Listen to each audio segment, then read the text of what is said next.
பொய் செய்திகள் மூலம் ஒரு சில கருத்துருவாக்கங்கள் உருவாக்கி அதுல குளிர்காயலாம்னு நினைக்கிற அந்த மக்கள் விரோத சக்திகளோட அஜெண்டா எந்த காலத்திலும் நடக்காது. நம்ம தமிழ்நாட்டு பசங்க படிக்கிறதுக்கு எதுவும் தடையா இருக்கக்கூடாதுன்னு நினைக்கிறோம். அது பஸ்ஸா இருந்தாலும் சரி, நீட் தேர்வா இருந்தாலும் சரி, ஒன்றிய அரசோட புதிய கல்விக் கொள்கையா இருந்தாலும் சரி, எந்த தடை வந்தாலும் அந்த தடைகளை உடைக்கிறது தான் எங்களுடைய முதல் பணி. இல்லாத கற்பனை கதைகளுக்கு வடிவம் கொடுக்கறதையும் ஈரை பேணாக்கும் வேலையை செய்பவர்களுக்கு நன்மை நம்மை பாராட்டுவதற்கு மனமில்லை. நெருக்கடி நிலை காலத்தில் ஒத்திசைவு பட்டியலுக்கு மாற்றப்பட்ட கல்வியை உடனடியாக மாநில பட்டியலுக்கு மாற்ற ஒன்றிய அரசு தயாரா இருக்கா? நம்ம நாமக்கல் தங்கம் கேன்சர் சென்டர்ல ரோபோட்டிக் மூலமா அதிநவீன புற்றுநோய் அறுவை சிகிச்சை செய்யறதுனால நம்ம கிட்னியை இழக்க வேண்டியதில்லை, கிட்னியும் பாதுகாப்பா இருக்கும். தங்கம் ஹாஸ்பிட்டல், நாமக்கல். மிக மிக மகிழ்ச்சியா உங்க முன்னாடி நின்றுட்டு இருக்கேன். என் மகிழ்ச்சிக்கு என்ன காரணம்னு கேட்டீங்கன்னா, முதலமைச்சரின் காலை உணவு திட்டம், நான் முதல்வன், புதுமை பெண், கலைஞர் உரிமை திட்டம் என தமிழ்நாட்டில் இருக்க பெண்கள், குழந்தைகள், மாணவர்கள், இளைஞர்கள்னு உங்களோட முன்னேற்றத்திற்கும் எதிர்காலத்திற்கும் முதலமைச்சராக இருந்து பணியாற்றக்கூடிய வாய்ப்பு, பாடுபடக்கூடிய எண்ணம் எனக்கு மிகுந்த மகிழ்ச்சியை தந்துக்கிட்டு இருக்கு. இந்த மகிழ்ச்சியை வழங்கின தமிழ்நாட்டு மக்களான உங்களுக்கு முதல்ல என்னுடைய நன்றி. பள்ளிக்கு வரக்கூடிய குழந்தைகளோட பசியை போக்கணும்னு முடிவு பண்ணி உருவாக்கின திட்டம்தான் இந்த காலை உணவு திட்டம். சென்னையில் ஒரு பள்ளி விழாவுக்கு போனப்போ ஒரு குழந்தை இன்னும் காலை உணவு சாப்பிடணும்னு சொன்னதை கேட்ட உடனே ஒரு பெற்றோருக்கே உரிய பாச உணர்வோடு நான் உருவாக்கின திட்டம்தான் இந்த காலை உணவு திட்டம். அரசாங்கத்துக்கு எவ்வளவு செலவானாலும் பரவாயில்லை, ஒரு குழந்தை கூட பசியோட ஸ்கூலுக்கு வந்து தவிக்கக்கூடாதுன்னு இந்த திட்டத்தை தொடங்க உத்தரவிட்டேன். 2 ஆண்டுகளுக்கு முன்னாடி பேரறிஞர் அண்ணாவுடைய பிறந்த நாளில் இந்த திட்டத்தை தொடங்கி வச்சேன். இன்னைக்கு பெருந்தலைவர் காமராஜருடைய பிறந்த நாளில் இந்த திட்டத்தை விரிவுபடுத்தி இருக்கிறேன். அரசு பள்ளி மாணவர்களுக்கு மட்டும்தானா, எங்களுக்கு இல்லையான்னு அரசு உதவி பெறக்கூடிய பள்ளி மாணவ மாணவியர்கள் கேட்டாங்க. அதனால தான் இந்த கிட்டத்தட்ட 18,50,000 அரசு பள்ளி மாணவ மாணவியை வயிறார சாப்பிட காரணமான அந்த திட்டத்தை இன்னைக்கு விரிவுபடுத்திருக்கிறேன். இனிமேல் அரசு உதவி வரக்கூடிய பள்ளிகளை சேர்ந்த 2,23,000க்கு அதிகமான மாணவர்கள் காலை உணவு சாப்பிட இருக்காங்க. மொத்தமாக சொல்லணும்னா நாள்தோறும் 20,73,000க்கு அதிகமான குழந்தைகள் சத்தான சுவையான காலை உணவை சாப்பிட்றாங்க. புறநானூறு, திருக்குறள்னு, மணிமேகலைன்னு நம்மளோட இலக்கியங்கள் மட்டுமில்லை, ஔவையார், வள்ளலார் போன்ற சான்றோர்களும் பசிப்பினி போக்குறதை பற்றி உயர்வாக சொல்லியிருக்காங்க. சங்க காலத்தை சார்ந்த ஒரு குறுநில மன்னர் ஏழை எளியோருடைய பசியை போக்குறதுனால பசிப்பினி மருத்துவன் என்று போற்றப்படுகிறார். பசிப்பினி போக்கும் பணி அரசுக்கும் பொருந்தும்.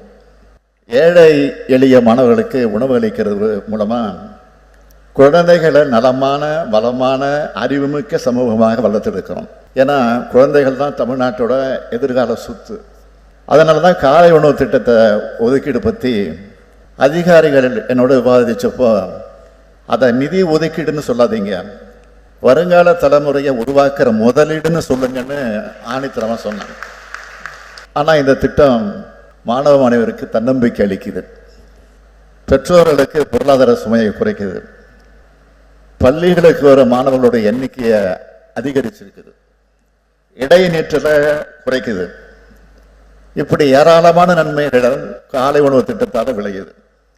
கொஞ்ச நாளைக்கு முன்னாடி ஒரு பெண் அளிச்சிருந்த பேட்டியை பார்த்தேன், டிவியில் பார்த்தேன், வாட்ஸ்அப்லையும் பார்த்தேன். அதில் காலை உணவு திட்டம் ஏழை எளிய குடும்பங்களுக்கு மட்டும் இல்லை, பெற்றோர் 2 பேருமே வேலைக்கு போகிற மிடில் கிளாஸ் குடும்பங்களுக்கும் பயனுள்ளதாக இருக்குன்னு பேட்டி கொடுத்துருக்குறாங்க.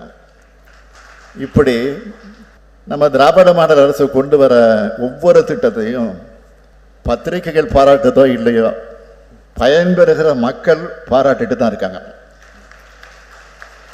இல்லாத கற்பனை கதைகளுக்கு வடிவம் கொடுக்கறதையும் ஈரை பேணாக்கும் வேலையை செய்பவர்களுக்கு நன்மை நம்மை பாராட்டுவதற்கு மனம் இல்லை. அதை பற்றி நமக்கு கவலையும் இல்லை. எந்த ஒரு சிறு பிரச்சனை நடந்தாலும் நம்ம அரசு உடனடியாக அதை கவனத்தில் எடுத்து அதை தீர்த்து வைக்குது. எந்த விவகாரத்தையாவது நம்ம அரசு செயல்படாமல் தேங்கி நின்று இருக்கா? இல்லை. நாள்தோறும் மக்களுக்கான நலத்திட்டங்கள், தமிழ்நாட்டின் எதிர்கால முன்னேற்றத்திற்கு தேவையான செயல்பாடுகள்னு நாங்கள் தொடர்ந்து செஞ்சுக்கிட்டு இயங்கிக்கிட்டு இருக்கோம். பொய் செய்திகள் மூலம் ஒரு சில கருத்துருவாக்கங்கள் உருவாக்கி அதில் குளிர்காயலாம்னு நினைக்கிற அந்த மக்கள் விரோத சக்திகளோட அஜெண்டா எந்த காலத்திலும் நடக்காது. ஏன்னா ஒவ்வொரு குடும்பமும் பயன்பெறக்கூடிய வகையில் மக்கள் நலத்திட்டங்களை பார்த்து பார்த்து செயல்படுத்திக்கிட்டு இருக்கோம். குறிப்பாக இந்த காலை உணவு திட்டம் நம்மோட திராவிட மாடல் அரசுக்கு நீடித்த புகழை தேடி தந்திருக்கு. நாம் தொடங்கின பின்பு தான் இந்தியாவுடைய பல்வேறு மாநிலங்களில், ஏன் கன்னடா போன்ற நாடுகள்லையும் தொடங்கப்பட்டிருக்கு. இந்த நேரத்தில் அமைச்சர்களையும் அதிகாரிகளையும் சட்டமன்ற உறுப்பினர்களையும் நாடாளுமன்ற உறுப்பினர்களையும் நான் கேட்டுக்க விரும்புவது, எந்த ஊர்லேயும் எந்த ஸ்கூல்லையும் உணவோட தரம் ஒரு துளி கூட குறையக்கூடாது. உங்கள் குழந்தைங்க சாப்பிட்ற சாப்பாட்டை எப்படி கவனமாக பார்த்துப்பீங்களோ அந்த மாதிரி அரசு பள்ளி மற்றும் அரசு உதவி பெறக்கூடிய பள்ளி மாணவருடைய சாப்பாட்டையும் கவனமாக ஸ்பெஷல் கேர் எடுத்து பாருங்கள். நான் ஆய்வுக்கு வெளியூர் போகும்போதெல்லாம் ஏதாவது ஒரு ஸ்கூலுக்கு திடீர்னு போகிறேன். அங்கே இருக்கக்கூடிய பிள்ளைங்களோட பேசுகிறேன்.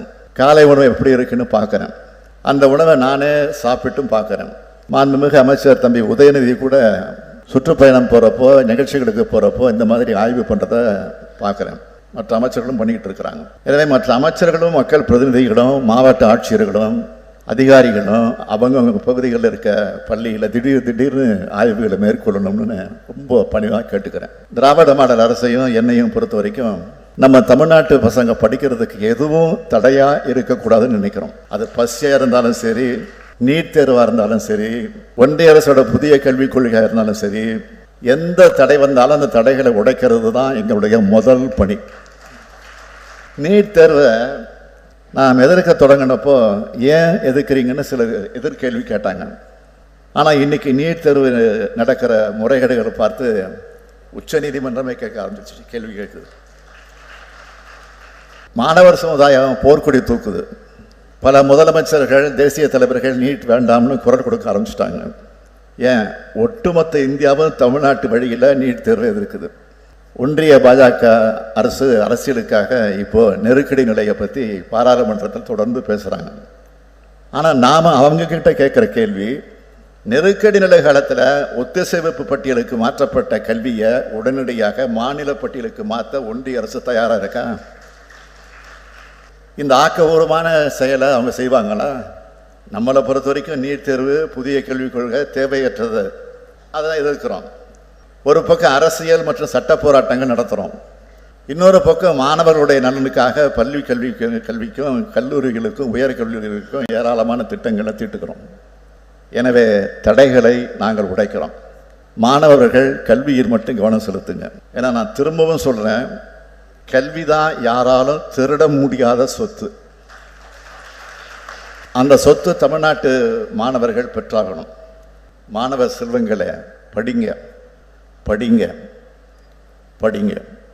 நீங்கள் உயர படிங்க. நீங்கள் உயர உங்கள் வீடும் உயரும், இந்த நாடும் உயரும் என்று உங்களை எல்லாம் மனதார வாழ்த்து விடைபெறுகிறேன். நன்றி, வணக்கம். நம்ம நாமக்கல் தங்கம் கேன்சர் சென்டர்ல robotic மூலமா அதிநவீன புற்றுநோய் அறுவை சிகிச்சை செய்யறதுனால நம்ம கிட்னியை இழக்க வேண்டியதில்லை. கிட்னியும் பாதுகாப்பா இருக்கும். தங்கம் ஹாஸ்பிட்டல், நாமக்கல்.